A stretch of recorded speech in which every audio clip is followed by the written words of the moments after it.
Et voilà, alors bonsoir tout le monde, on se retrouve pour ce cours de Shmuel, toujours dans le premier livre de Shmuel, dans le 8e chapitre. Et on va ouvrir ce soir ce 8e chapitre qui va être quand même un chapitre, on va dire peut-être clé dans le livre de Shmuel, puisque c'est le chapitre, certes ce soir, nous n'aurons peut-être pas la possibilité d'arriver jusqu'à cette partie dans le chapitre, mais c'est le moment dans lequel nous allons avoir le passage pour le peuple d'Israël d'une direction qui jusqu'à maintenant était assurée par les juges, par les prophètes, par le Kohen Gadol, par Moshe, par Yehoshua, etc., etc.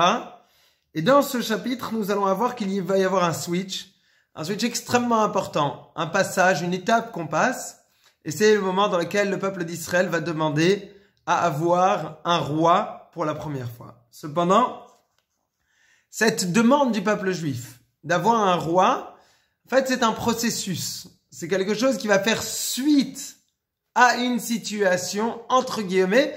Malgré tout, on va voir que la demande ne va pas être particulièrement bien prise de la part ni de Shmuel ni de Dieu. Mais pourquoi est-ce que je vous ai introduit tout cela? Parce que ce que l'on va voir dans les tout premiers versets de ce chapitre ensemble ce soir, ce sont les éléments qui vont pouvoir nous permettre par la suite d'étudier, de comprendre en profondeur ce que l'on va voir la semaine prochaine dans le reste du chapitre avec la demande des anciens d'Israël d'avoir un roi. C'est-à-dire que la compréhension en détail de ce qui va se jouer ici, ça va être un petit peu une certaine forme d'introduction, de porte qui nous permettra de comprendre la suite. Alors je vous rappelle que nous avons un Shmuel qui a pris ses fonctions, les fonctions de dirigeant du peuple d'Israël, de leader du peuple d'Israël, de juge du peuple d'Israël, aussi de défenseur du peuple d'Israël. Vous vous rappelez, on a dit, c'est-à-dire que c'est lui qui va intercéder devant Dieu pour pouvoir défendre le peuple d'Israël d'un mauvais décret ou autre. Et Shmuel engage le peuple juif dans sa totalité à se mettre dans une démarche de tchouva, de proximité vis-à-vis de Dieu.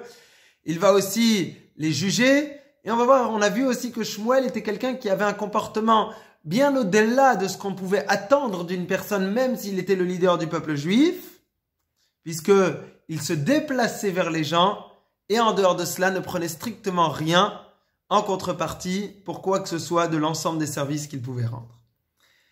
Et on arrive dans le 8e chapitre. On lui dit, Vayi ka'asher zaken Shmuel vayasem et banav shoftim le Israël.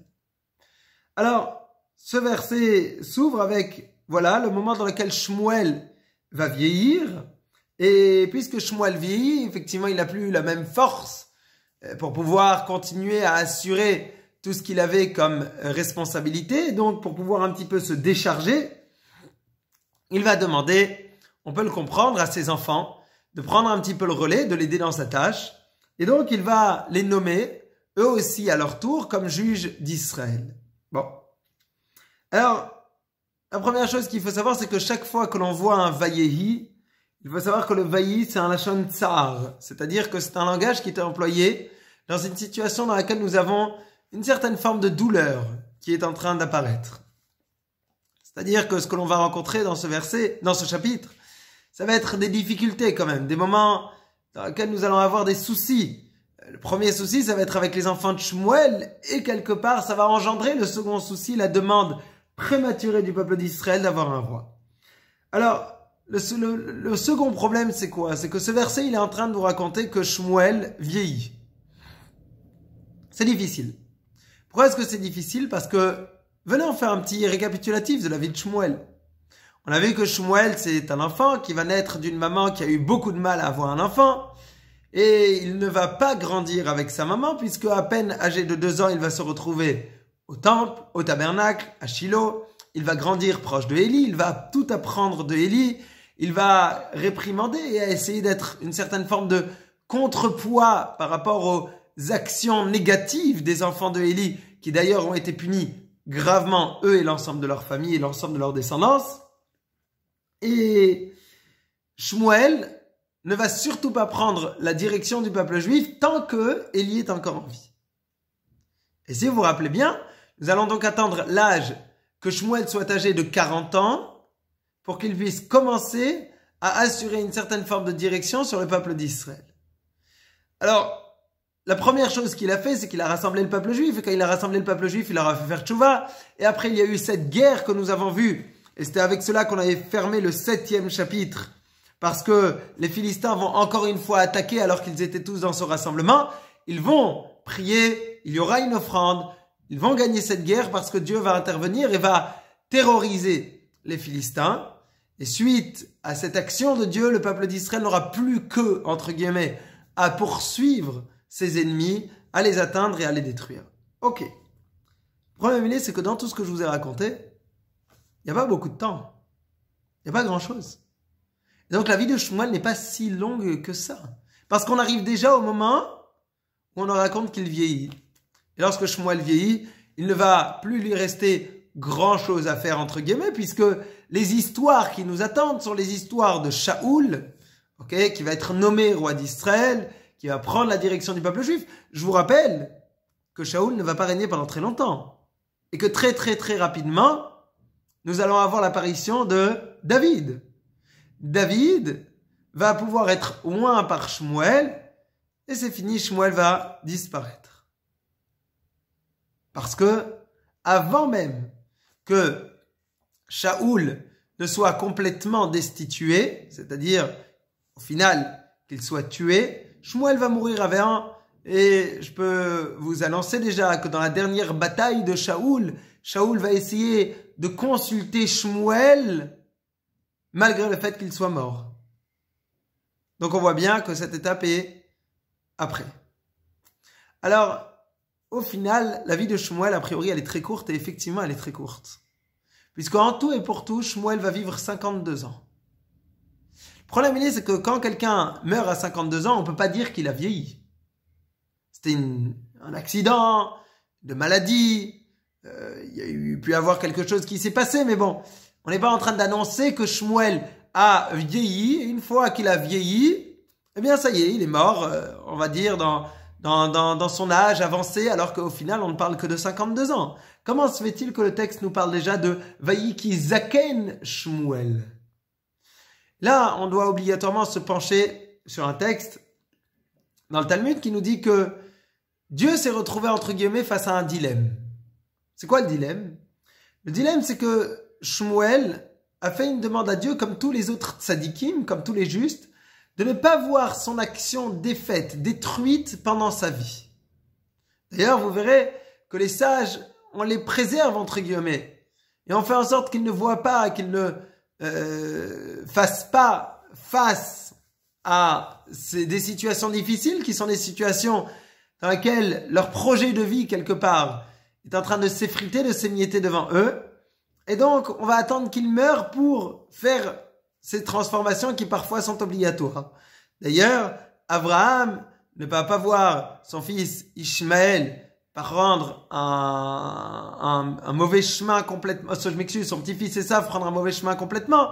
On va attendre d'abord que Abraham meure et c'est seulement après que Esav va pouvoir s'affirmer dans son mauvais comportement, etc., etc., etc. Et en dehors de cela, il y a certaines actions que les sages ont mis en place et que l'on n'en va pas détruire. D'ailleurs, je ne sais pas si vous savez, mais l'ensemble de ce que Moshe a fait n'a pas été détruit. Il a été enterré, il a été enfoui, caché, mais n'a pas été détruit. Shmuel ici fait la même demande que ses actions ne soient pas détruites. Alors de quoi je parle quand je suis en train de parler tellement des actions de Shmuel? Bien, Shmuel demande à ce que son élève, celui qu'il va nommer roi d'Israël, ne soit pas destitué quand lui-même est encore en vie. Et donc il demande à ce que Shaoul ne perde pas la royauté lorsque lui encore est en vie. Le problème c'est qu'il y a plusieurs soucis. Quant à c'est comment on va dire que Shaoul a fauté, puisque Shaoul a fauté, il va perdre. Alors bien sûr, je ne suis en train de parler en prophétie, puisque rien de tout cela n'est arrivé pour l'instant. Mais Shaoul va fauter, puisque Shaoul va fauter, il va perdre la royauté, puisqu'il va perdre la royauté, il y a une nouvelle personne qui arrive, c'est David. Or, nous avons un grand principe, qui est que En malchut achat nogaat bechaverta afilu kimlo nima. Traduction, une royauté ne peut pas mordre sur la place de l'autre que même d'une façon infime, c'est-à-dire qu'à aucun moment quelqu'un peut prendre ne serait-ce qu'un tout petit peu du temps de l'autre. Et si le temps de David est arrivé, eh bien c'est lui qui a besoin de prendre la royauté. Si le temps de Shaoul n'est pas encore fini, personne ne pourra lui prendre quoi que ce soit. Donc en deux mots, cette transition entre Shaoul et David doit obligatoirement se passer à un temps extrêmement précis qui a été prévu au préalable. Bon, alors maintenant il faut faire en sorte qu'il y ait cette transition, mais d'un autre côté, on cherche à pouvoir transmettre la royauté, mais alors que Shmuel n'est pas encore mort. Alors vous allez me dire, c'est simple, on n'a qu'à tuer Shmuel en avance. Et puisque Shmuel va mourir jeune, il ne verra pas Shaoul qui perdra la royauté, puisqu'il ne verra pas Shaoul qui perdra la royauté. Donc on pourra le transférer de Shaoul à David. C'est bon? Je vous rappelle, pour ceux qui nous suivent, pour pas qu'on perde les pédales, Shmuel va nommer le premier roi d'Israël Shaoul, et va aussi nommer le second roi d'Israël David. Sauf que David ne va pas prendre son poste directement. C'est juste pour qu'on ne perde pas les pédales et que l'on soit, on puisse continuer à garder le fil de ce qui se déroule ici. Alors, la solution que j'ai proposée, c'est que Shmuel meure plus tôt. Le problème c'est que Dieu fait extrêmement attention à la réputation qu'aura Shmuel. Et c'est quoi la réputation qu'aura Shmuel? On va dire, ah, Shmuel, il était juge. Et quand il était juge, il est mort jeune. Ah, très probablement qu'il y a quelque chose il a de quoi se reprocher. Il y a un reproche à lui faire. Il y a eu un souci. Et puisqu'il y a un souci, c'est pour cela qu'il meurt jeune. Et donc les gens vont commencer à parler. Et Dieu refuse que les gens puissent parler de Shmuel, qui était un homme plus que droit, et qui n'a à aucun moment touché à quoi que ce soit. D'ailleurs, je vous rappelle qu'on avait fait l'éloge de Shmuel, qui ne prenait strictement rien, même les frais de déplacement, même ce qu'il avait besoin pour vivre, rien de rien. Et donc, Dieu, quelque part, se retrouve face à, bien sûr, entre guillemets, avec un sourire à ce dilemme. D'un côté, on ne peut pas repousser la date de David, on ne peut pas repousser la date de Shaoul, on ne peut pas faire mourir Shmuel trop tôt. Et donc, la solution, c'est de faire, oui, mourir Shmuel plus tôt, mais sans que les gens puissent parler. Et donc, c'est pour cela que Kafza alav zikna, nous dit le texte. Que Dieu l'a fait vieillir prématurément. Et lorsque Shmuel a vieilli prématurément, quelque part, ça règle le souci parce que Shmuel va mourir en avance, mais personne ne pourra rien dire puisque quelque part, Shmuel est mort vieux, une vieillesse qui est arrivée plus tôt. Et ça, c'est ce que l'on voit dans ce premier verset. Vayika asher zaken Shmuel, vayasam et banav shoftim. Shmuel va donc nommer ses enfants juges sur le peuple d'Israël. C'est ce que l'on voit ce soir. Maintenant, venez, on avance. Et le verset continue et va nous dire, désolé, oui. Deuxième verset, Vayishem bno abechor Yoel, veshem mishneu Havia. Shoftim bive'er Sheva. Et donc, nous allons avoir deux enfants de Shmuel. Le premier enfant, il s'appelle Yoel. Le deuxième enfant s'appelle Avia. D'accord? Donc, voilà, ce sont deux prénoms que l'on peut parfois utiliser. Alors, parfois, quand vous croyez que Yoel, la première fois qu'on le voit apparaître, c'est dans les Tréassins, c'est dans les derniers livres. Eh bien, non, on voit déjà une première apparition de Yoel ici, avec son frère qui s'appelle Avia, et les deux ont été nommés Shoftim, des juges, à Be'er Sheva. C'est important de préciser c'est quoi Be'er Sheva à l'époque. De nos jours, Be'er Sheva, c'est une ville qui est dans le sud d'Israël. Mais si je vous demande c'est quoi la ville qui est au sud d'Israël, vous allez me dire bien évidemment Eilat. Sauf que Eilat ne fait pas partie d'Israël d'après la halakha. Et donc, pourquoi? Parce que tout simplement, à cette époque, Eilat n'existe pas presque. Ça veut dire quoi qu'elle n'existe pas? Même si elle existe, elle ne fait pas partie de la terre d'Israël. Les postes les plus au sud de la terre d'Israël, c'est Be'er Sheva. Et donc, ici, au final, vous aviez ces deux enfants qui sont juges, qui eux vont s'installer dans un point à l'extrême sud de la terre d'Israël. Bon, maintenant, venez, on continue quelques versets pour pouvoir comprendre exactement ce qui se joue ici. Troisième verset, il va vous choquer. Velo alchu banav bedarko bidrachav vayitu acharei abatza vaikru shochad vayetu mishpat. Ça nous tombe dessus. Ce sont des accusations, je m'excuse, extrêmement graves qui sont faites à l'encontre des enfants de Shmuel. Nous sommes en train d'annoncer que les enfants de Shmuel, traduction littérale, bon, la première introduction, elle est moins grave a priori, c'est-à-dire qu'on nous dit que les enfants de Shmuel n'ont pas suivi les traces de leur père. Bon, ça fait, quelque part, ça nous annonce la couleur. Et une fois qu'on nous dit ça, on nous dit non. Vaïtou achareva batza. Ils se sont penchés vers l'argent. Vaikrou shochad. Ils prennent clairement des pots de vin. Vayatou mishpat. Ils font pencher la justice. Alors, pour les enfants de Shmuel, c'est quand même grave. Ça veut dire qu'en deux mots, c'était des ripoux, quoi. C'était des gens mauvais. Mais, il y a un problème, c'est que le texte du Talmud nous dit que tout celui, que tout celui qui pense que les enfants de Shmuel ont fauté, se trompe. Et que, certes, ils n'ont pas poursuivi, n'ont pas été sur les mêmes traces que leur père. Par contre, de là à dire qu'ils ont fauté, loin de nous de pouvoir le dire. Bon, mais alors qu'est-ce que ça veut dire par la suite? Qu'ils ont pris des pots de vin et qu'ils ont penché la justice, quoi? Ça, c'est pas une faute. Il faut comprendre chaque texte. Et ici, le Talmud nous dit, écoutez, les enfants de Shmuel, c'est pas nos amis. Les enfants de Shmuel, ce sont des gens que l'on observe à la loupe, au microscope. Et que lorsque vous voyez peut-être n'importe quel objet autour de vous, qui a l'air bien, qui a l'air beau, qui a l'air chic, ça, c'est quand vous le voyez de loin, de façon générale. Et que quand vous regardez au microscope, il y a beaucoup de choses que vous pourrez découvrir qui peut-être ne sont pas aussi bien que ça. Ah. Ça veut dire qu'ici, les enfants de Shmuel, de par leur grandeur, de par leur raffinement, de par le fait qu'ils étaient les enfants de Shmuel, vont être observés à la loupe et on va regarder dans les moindres détails de leurs actions. C'est pour cela qu'effectivement, nous sommes en train de parler ici d'accusations tellement graves, mais tellement graves par rapport à qui? Par rapport aux enfants de Shmuel. Chaque fois, je prends cet exemple. Si vous dites qu'il y a quelqu'un qui a été accusé gravement par la justice, qu'est-ce que ça veut dire? Ça dépend. Si on parle d'un petit voyou qui a été accusé pour faute grave, ça veut dire que très probablement, il a dû battre quelqu'un pour lui voler son portefeuille et le laisser avec je ne sais pas combien de jours d'arrêt de maladie et des séquelles, tout ça pour... Mais quand vous parlez de quelqu'un qui est grand chef d'entreprise, etc., etc., et vous dites qu'il a fait une faute grave, vous êtes en train de parler dans la finesse. C'est-à-dire qu'au final, sa faute, elle a été différente.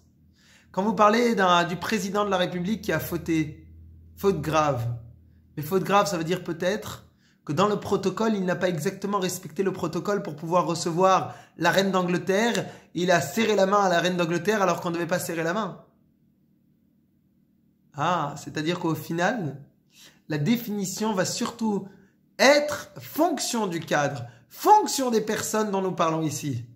Et si on ne fait pas attention à cela, eh bien, on ne pourra rien comprendre. C'est pour cela que le texte ici nous précise et nous dit, oui, on parle des enfants de Shmuel, et les termes qui sont employés sont des termes extrêmement durs, difficiles. Par contre, les fautes ne sont pas celles que l'on peut imaginer, je m'excuse, à notre hauteur. Parce qu'à notre hauteur, nous comprenons cela d'une certaine façon. Mais ça ne veut pas dire que c'était réellement la faute des enfants de Shmuel. Alors qu'est-ce que ça veut dire déjà? Que les enfants de Shmuel, vous verrez que le texte nous choisit un mot qui dit qu'ils n'ont pas été dans les chemins, sur les traces de leur père.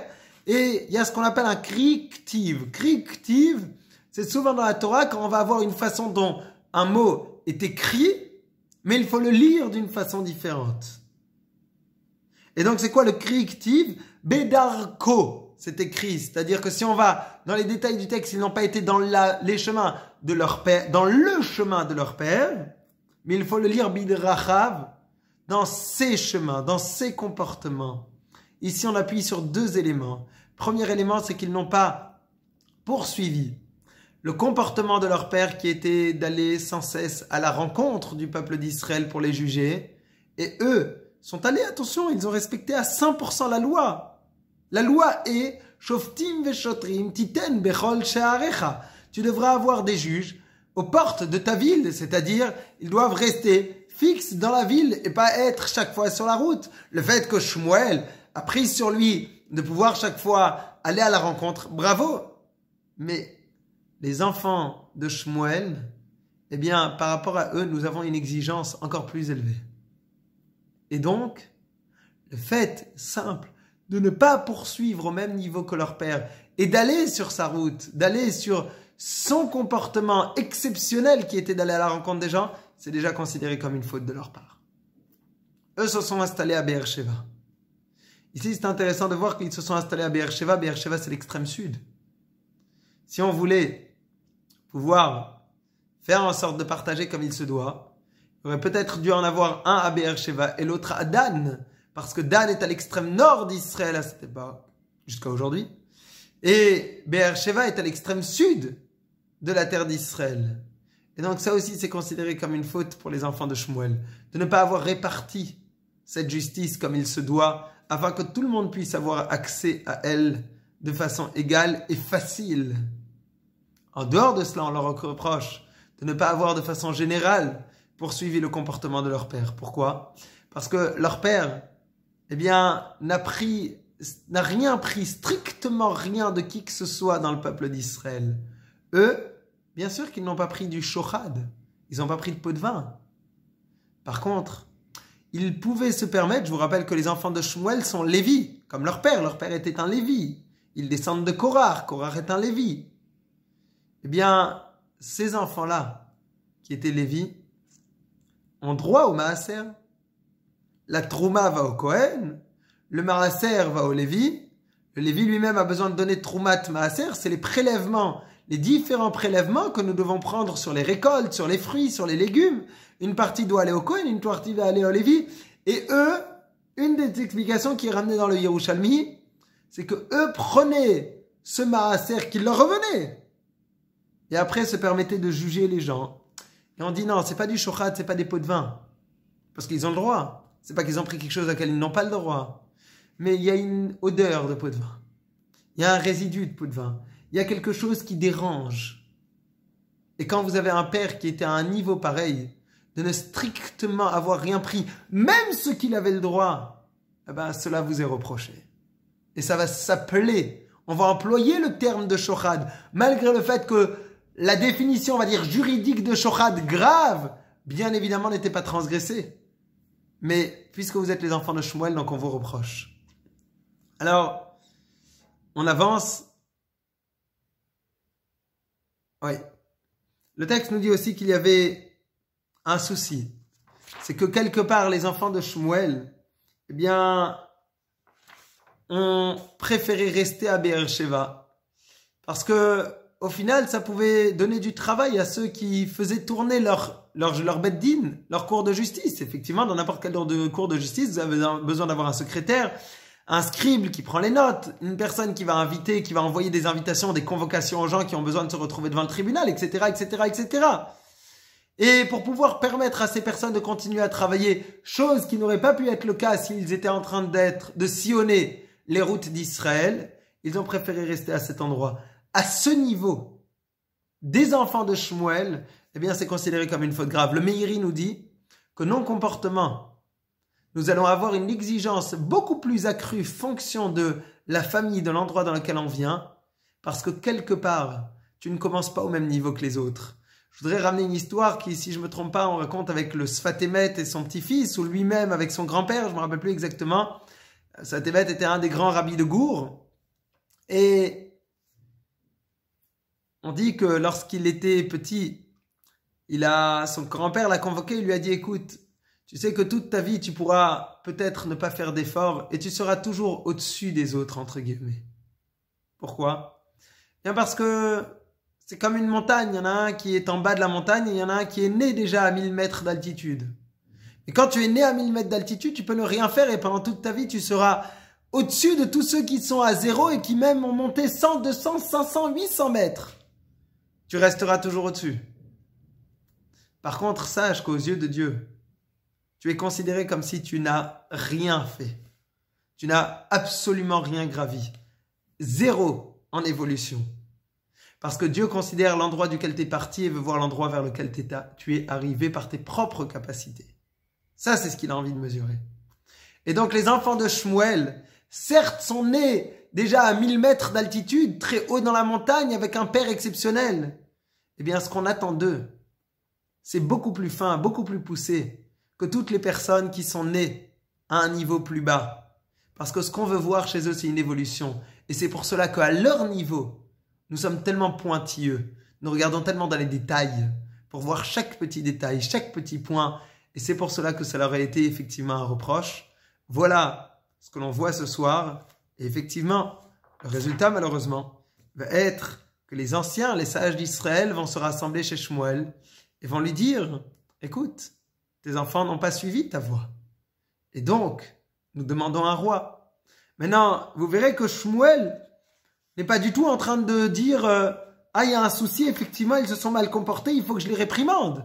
C'est-à-dire que ça nous confirme le fait que si Shmuel ne va pas réprimander ses enfants, ne va pas être en train de leur dire, c'est grave ce que vous faites, alors qu'en plus, il a une très bonne expérience. Pourquoi? Parce que les enfants de Élie, qui eux se comportaient mal, ont été réprimandés par leur père et malgré tout ont été punis. Ici, nous ne voyons nulle part que les enfants de Shmuel ont été punis, alors que les enfants de Élie qui s'étaient mal comportés ont eu une punition extrêmement grave pour des générations entières. C'est ce qu'on voit ici.